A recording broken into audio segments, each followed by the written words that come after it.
nongeye kuba ikaze inshuti mwese mukomeje gukurikira gahunda ya PACIS TV yabateguriye ni wamwanya kiganiro business connection mu muri kumanange Berigine Bizimana tugaruka kuri byinshi bigiye bitandukanye iterambere ry'igihugu n'abanyarwanda muri rusange aho tugenda tubasangiza byinshi bigiye bitandukanye kandi bishobora guteza abanyarwanda imbere. Muri uyu mwanya w'ikiganiro rero mbibutse yuko tuza kugenda tuganira kuri byinshi ariko tugaruka ku bintu bigiye bitandukanye bibyazwa umusaruro bityo bikabasha gufasha abanyarwanda cyangwa se guteza igihugu cyacu imbere by'umwihariko turibanda hehe hirya no hino muri Afurika aho abanyarwanda batari bakeya bagiye babyaza umusaruro ibintu byinshi bigiye bitandukanye tuzi ko bikomoka hano iwacu n'ukuvuga ko ari made in Rwanda.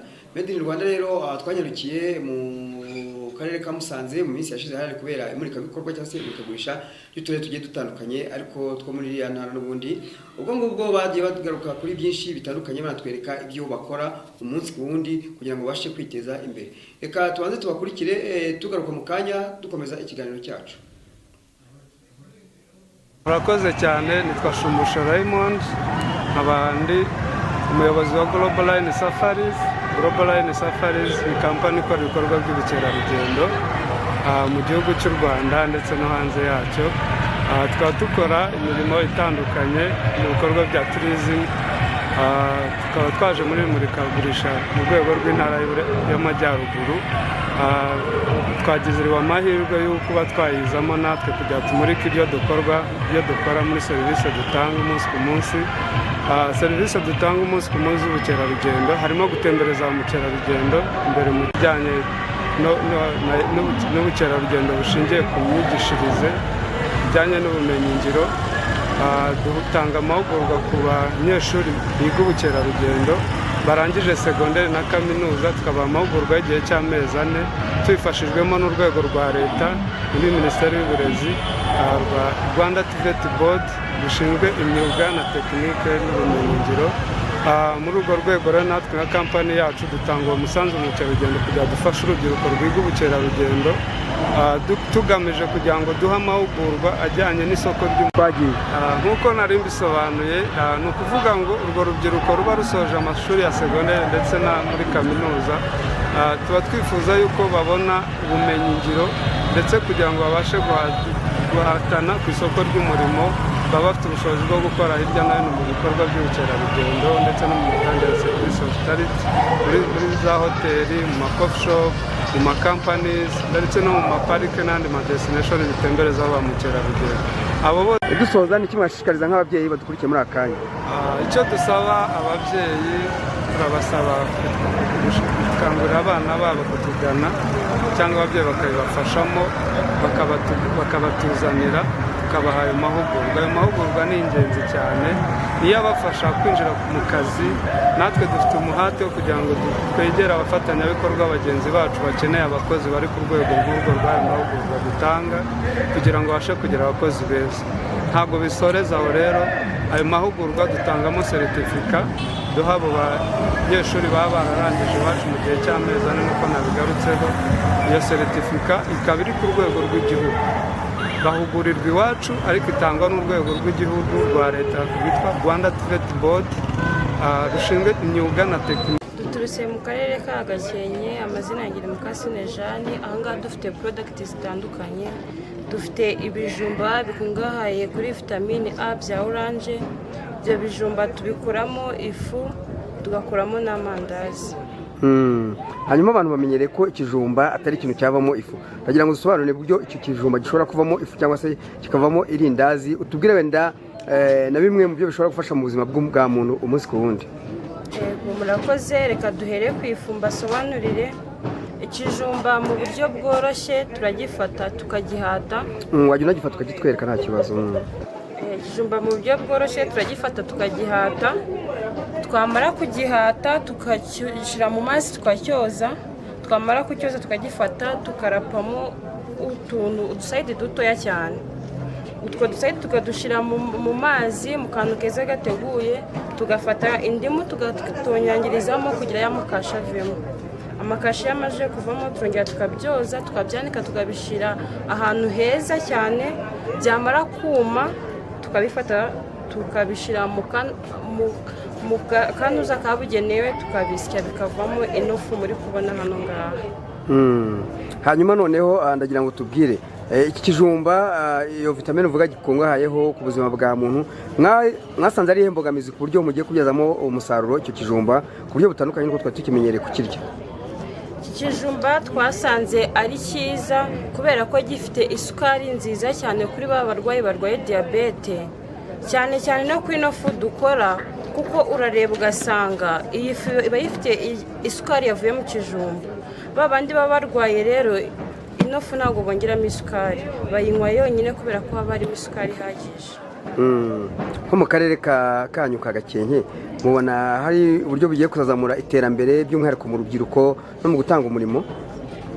Ni byiza byatuzamurira iterambere mu karere kacu ka Gakenke kubera yuko ino fu turayifata none tukajya hahandi ku bana baba bari mu midugudu tukayibaha, babandi baba bafite ikibazo nabo ukabona bari kuzamuka neza, kandi twizeye yuko dufite natwe umushinga tugomba gutangira ibyacu tugakora, tukagira location y'ahantu dukoreraho, tugaha urubyiruko akazi kenshi gahagije. Iyo uvuze ngo abana mugiraho mukabaha bakazamuka neza bafite ikihe kibazo? Babandi batonya baboneka gake bafite imirire mibi nabo turabafasha tukabaha kuri nofu ukabona bari kuzamuka neza. Ushobora nko kuvuga ngo wenda kugeza akanya ku rwego mugezeho muri kampani iri kiri hasi ukavuga ati nka leta igize ikidufashaho tukarushaho kwagura ibikorwa byacu kugira ngo murushe kongera iterambere by'umwihariko n'ubutambuye muri mu bandi mamurikagurisha ni nk'iki? Twumva leta wenda yadutera inkunga nko ku bintu ukaduha nk'ibikoresho byadufasha gukora zino product nyinshi, bino ngibi kubikoramo kenshi kuko dufata umwanya munini ugasanga biri kudutinza kandi twakabaye tugeze kure. Murakoze. Izina rya koperative mpagarariye izina koperative Duhaguruke Mataba, tukaba dukora ubuhinzi bw'inanasi z'umwimerere. Tukaba uburyo tuyihingamo twari inanasi tuyifata tugafata icyana cyayo tukagishyira tukanoza umurima, tukaheza kunoza umurima inanasi tukayishinga n'inanasi n'ifumbire y'imborera, twarangiza tugasasira n'agasasiro keza. Inanasi mu mwaka umwe ikaba itangiye kwera inanasi ingana gutya. Turi abanyamuryango 86, harimo urubyiruko 27, tukagira abagore 28 n'abagabo 16. Hanyuma mwahisemo gufata ubutaka bwanyu gute kugira ngo muhingemo igihingwa cy'inanasi? Ese mwabonye aricyo cyabateza imbere nta bindi bihingwa byahera? Gifashe bite kugira ngo muhitemo kwishyira hamwe muhitemo guhinga iki gihingwa? Mwabonaga mugiye kukibonera isoko ryagutse? Murakoze. Ubundi igihingwa cy'inanasi ni igihingwa twahinze tugira ngo duteze umuturage wese imbere utuye muri uwo mudugudu ndetse no muri uwo murenge. Turangije kugihinga abaturage bose babona icyo gihingwa kiri kubyara inyungu. Isoko twaribonye ngo dufite isoko ryo hanze, tukagira isoko rya koperative Kofafoga ariyo ikora ino mitobe y'inanasi, tukagira irindi soko rya hano Musanze. Amasoko turayafite kandi urebye arahagije. Icyo dukeneye wenda ni amahugurwa yo mu bundi buryo bundi twajya tuzikoramo natwe umutobe tutarinze twajya gushakira hano isoko kandi tugakora umutobe natwe tukabikorera tukagemurira izindi nganda n'amasoko. Hanyuma izi nanasi zahinduye ubuzima bwanyu gute muri koperative yanyu? Ubundi izi nanasi abaturage bari mu bwigunge barara kuri nyakatsi, ariko buri munyamuryango wese ubu tuvugana twagiye tumugurira amatora ku mafaranga y'inyungu twagiye dukura muri izi nanasi.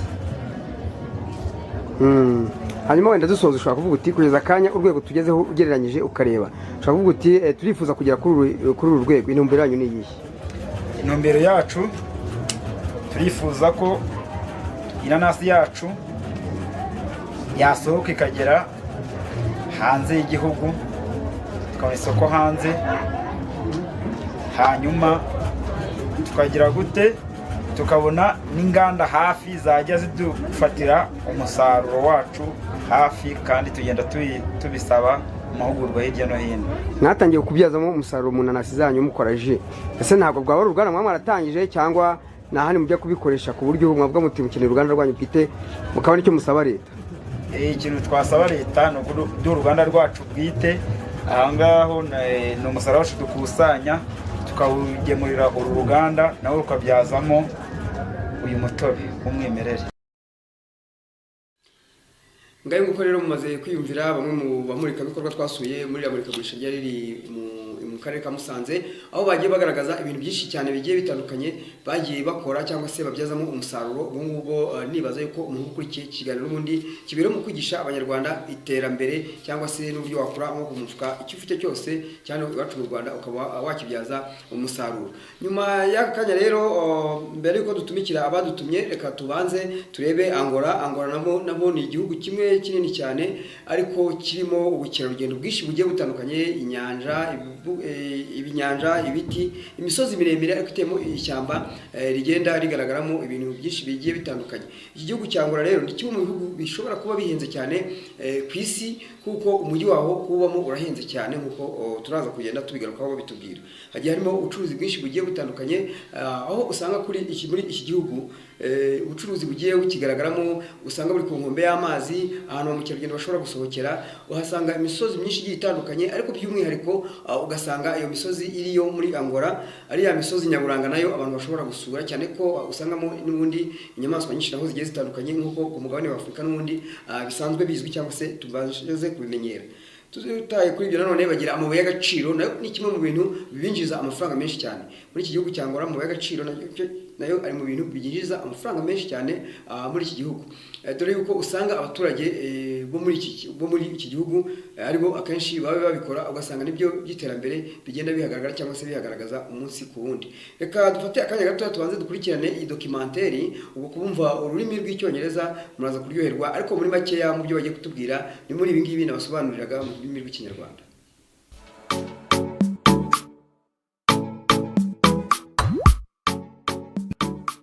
Once a Portuguese colony, Angola is the 7th largest country in Africa. It is bordered by Namibia to the south, the DRC to the north, Zambia to the east, and the Atlantic Ocean to the west. Angola is home to one of the largest waterfalls in Africa, and it is also rich in natural resources. In this video, you will discover 10 interesting facts about this amazing African country. Now, before we get into it, if you're new to the channel, subscribe and turn on the notification bell so you don't miss any of our new videos. Let's get into it. Rich in natural resources.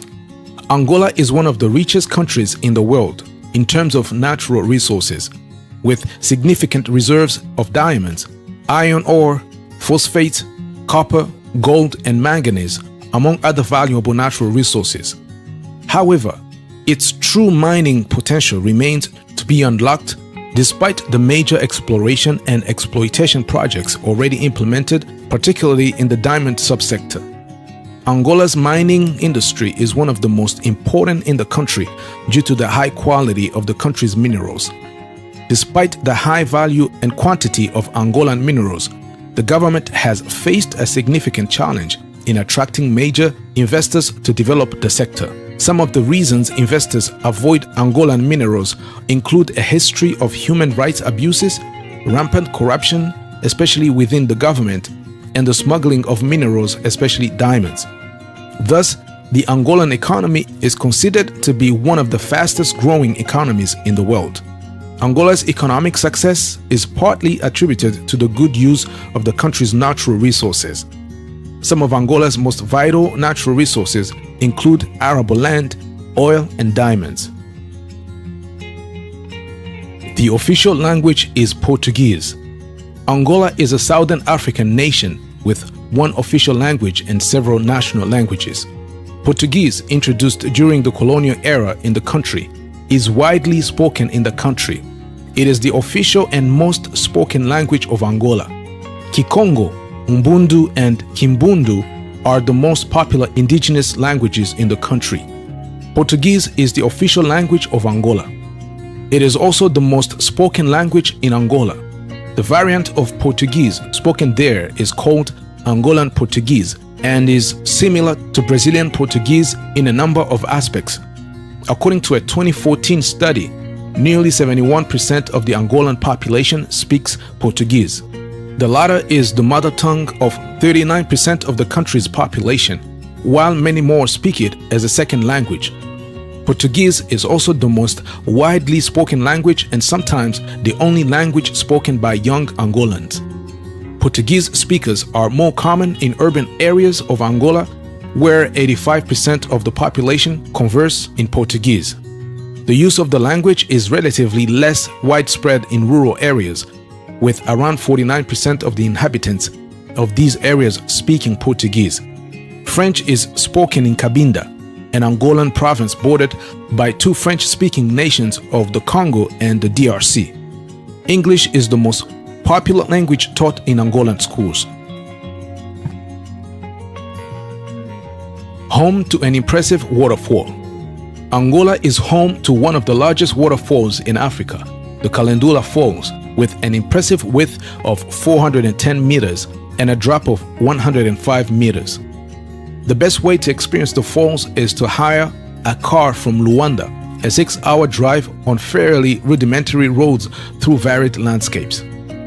Calendula Falls is a wide, horseshoe-shaped waterfall along the high-volume, moderate Lucala River in the northwestern part of Angola. The falls are said to plunge 344 feet. The crest length of the falls averages around 1,300 feet in diameter and can reach nearly 2,000 feet during the flood phase. A very young population. Not only is the Angolan population growing rapidly, but also it is young, following a trend observed in most African countries. In 2020, the country's median age was 16, one of the lowest on the continent and in the world. Only 2% of the population is aged 65 and over.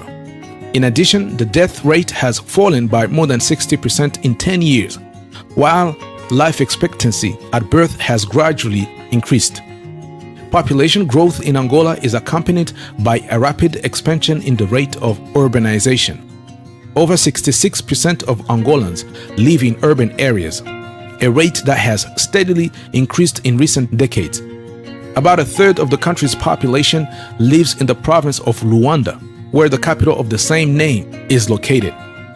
In the Angolan capital alone, the population exceeds 2.7 million, making Luanda one of the most populous cities in Africa. Rapid urbanization, however, has consequences such as the development of poor and informal neighborhoods. 7th largest country in Africa. Angola is the 7th largest country in Africa in terms of area. The country is divided into 18 provinces. The northernmost province, Cabinda, is an enclave separated from the rest of the country by the DRC. The main urban centers besides the country's capital, Luanda, are the cities of Lubango, Benguela, Uambo, Cabinda, Lobito, Namibe, Malanje, and Soyo. The province of Luanda is the most populous with 6.5 million inhabitants, corresponding to 27% of the country's population. And Bengo province is the least populated with only 274,000 inhabitants, or 1% of the national population. The majority of the Angolan population is of Bantu origin and made up of various ethnic groups, namely the Ovimbundos 37%, Ambundos 25%, Bakongos 13%, Chokres 8%, mixed race 2%, Europeans 1%, and others. Arguably, the Angolan population of European descent is predominantly Portuguese due to Angola's past as a former Portuguese colony. Angolan ethnic groups have a wide variety of music and dances that they integrate naturally in their daily and social life. Both traditional music such as Semba and Rebita and modern music such as Kizomba, Kuduro, and Zouk have become well known internationally. Angolans love their stews. Mwamba de galinha is one of the most popular Angolan foods. In fact, it's often referred to as the country's national dish. This translates to chicken in mwamba sauce, palm oil, as it is a chicken stew with palm oil, tomatoes, butternut squash, and okra. Palm oil is a popular base in West African stews because of its bright red color and distinct flavor that enhances the taste of anything you cook with it. Typically, mwamba de galinha is served with funge, a porridge made from cassava flour, as the starch is an excellent vehicle for absorbing the tasty sauce. There's also the kalulu de pixe, translated as fish stew, which is an Angolan food that embodies the history of the African diaspora.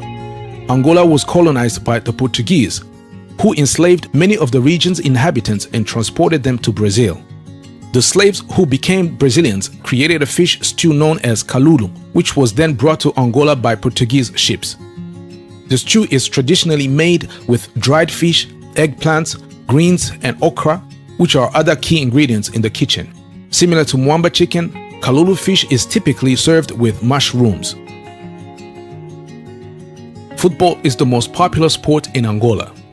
Soccer or football is the most popular sport in Angola, followed by basketball. The national team qualified for the 2006 FIFA World Cup in Germany, and many Angolan footballers play internationally, notably in Portugal and France.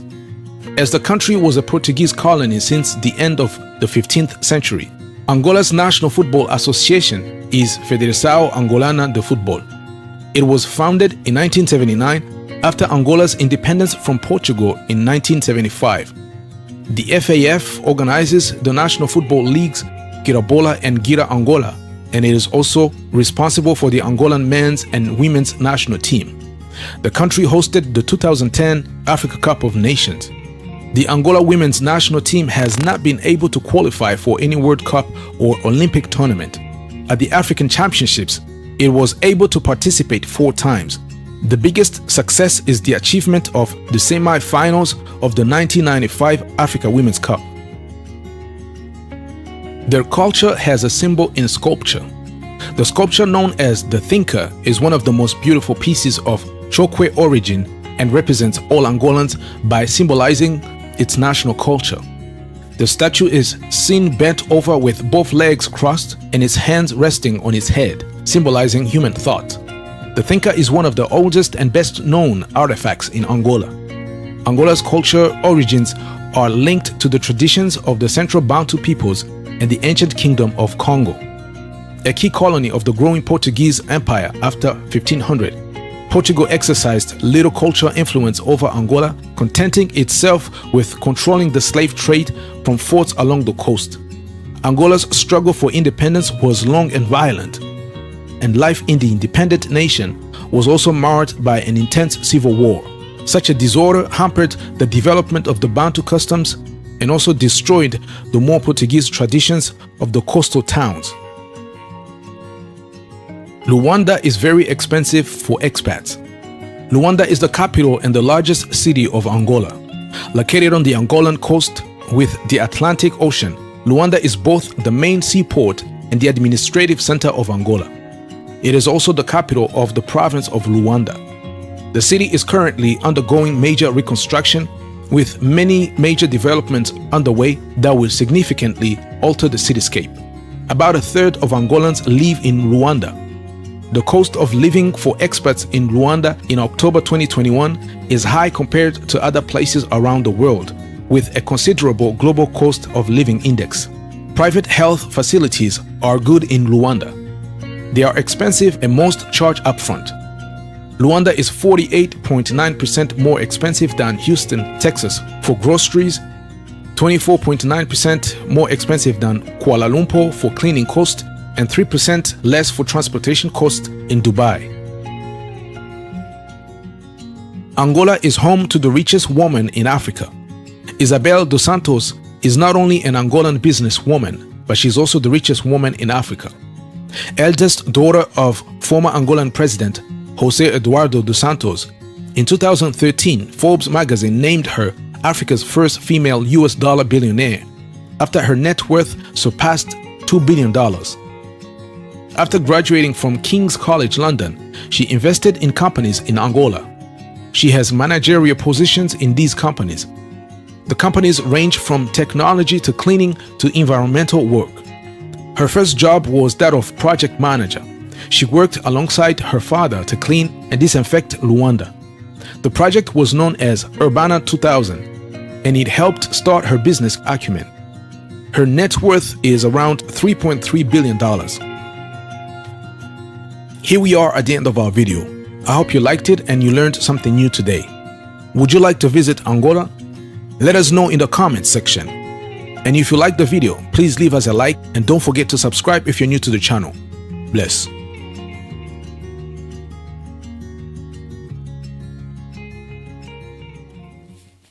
Ngayo rero nguko reka tuve mu gihugu cya Angola n'ubundi mwimviye byinshi bigiye bitandukanye by'imikorere n'imibereho y'abatuye kira gihugu, ariko mwimviye nanone ko bavuze uburyo gihenze kukibamo cyane yuko ari kimwe mu mugabane, ari kimwe mu bihugu bikize hano ku isi. Ubwo ngubwo mwaje mubona byinshi bigiye bitandukanye, ibyo bagiye bafite ibiyaga byinshi cyane biriho ahantu abantu bajya kuruhukira, ba mukerarugendo baruhukira, baberetse yuko bibanda no ku bintu by'umuco waho, kuko ari nabyo muri bimwe mu binjiza amafaranga cyangwa se mu bakorera n'abandi bagiye bakora bacukura amabuye y'agaciro.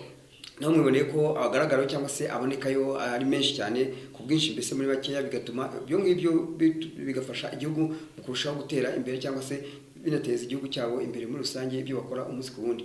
Mu kiganiro cyacu dutumikira abadutumye, reka dufate akaruhuko gatoya dutumikira abadutumye, tugaruka dukomeza n'ubundi nimujye kure.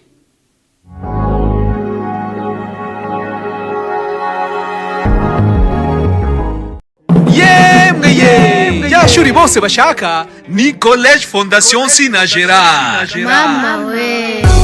Iri ni ishuri ribumbatiye icyerekezo cy'u Rwanda twifuza, kuko ritanga uburezi buhamye mu mashuri y'inshuke, abanza, icyiciro rusange ndetse n'amashami y'imyuga n'ubumenyingiro mu buhinzi, ubworozi, food processing, ubwubatsi, ubukanishi bw'ibinyabiziga, fashion design, gutunganya imisatsi, ububaji n'ubusuderi. Hari n'amasomo y'igihe gito short courses mu mashami yavuzwe haruguru, aherekezwa na practice zihagije, kuko abanyeshuri bigira mu nganda za Sinagera International Football Academy yigisha abana guhera ku myaka 6 gucunga ruhago sawa sawa, atletism, imbyino nyarwanda no kwiga amategeko y'umuhanda no gutwara ibinyabiziga nabyo biri mu nyongera y'amasomo. Abana biga amashuri y'incuke n'abanza basoza ibyo byiciro bose bazi gutwara igare. Umwana wa segonderi we atahana uruhusa rwo gutwara ibinyabiziga. Witinda kwandikisha umwana ku ishuri kuri Nyirangarama cyangwa ku mashami ya Sinagera Entreprise Urwibutso hose mu gihugu. Ku bindi bisobanuro hamagara 0788535123 cyangwa 0788535999. College Fondation Sinagera. Twubaka ubukungu bushingiye ku bumenyi. Ni byinshi biduha ibyishimo mu buzima, ariko nta kiruta umunezero wo kubona abuzukuru, ukazabaraga ubuzima bwiza n'amagara mazima, kandi by'umwihariko ukabatuza guhitamo neza. Rwanda Farm irabashimira imyaka 40 tumaze tubaryamisha kuri matara z'umwimerere kandi ziramba. Mwarakoze kurambana natwe. Rwanda Farm, le paradis du matela. Rwanda Farm, matela nyarwanda.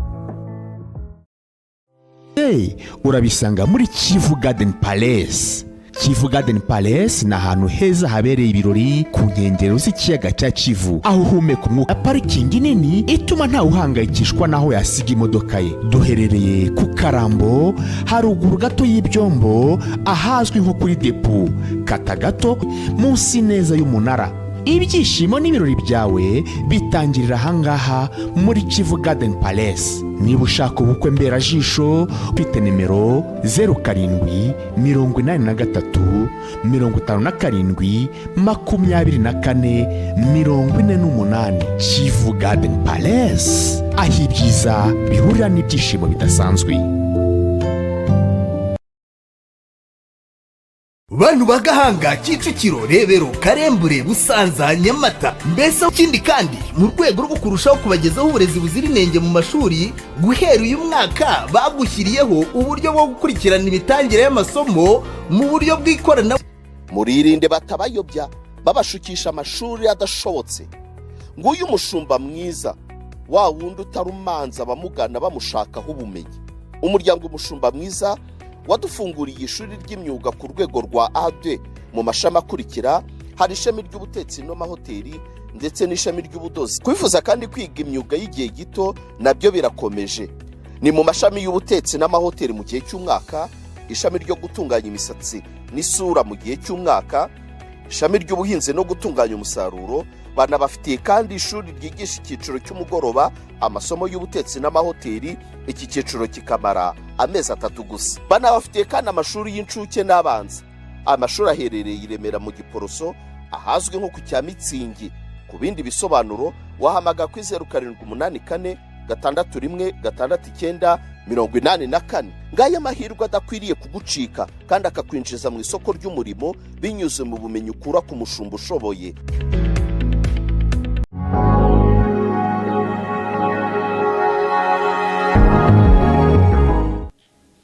Nkuko rero tubutse ko PACIS TV tuhabereye kugira ngo tubashe gutumikira abadutumye. Turabutsa namwe mwese aho muri rero no mu gihugu cyacu cy'u Rwanda ko mushobora kujya mutugana bityo tukabasha kumenyekanisha ibikorwa byanyu umunsi ku wundi.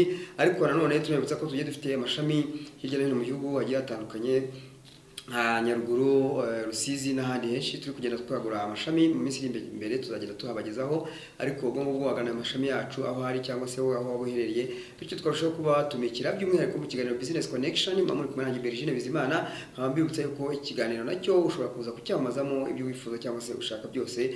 Ubwo ngubwo nyaboneka ntimuzatinye kuduhamagara kugira ngo tuze dusure ibicuruzwa byanyu aho bizaba biherereye ahariho hose. Reka nshimira abo twabanye bose muri ikiganiro African Connection. Mwari kumwe nanjye Bergine Bizimana nkuko nababwiye, mugire ibihe byiza mukomeza kurongerwa na gahunda PACIS TV yabateguriye. Bye bye.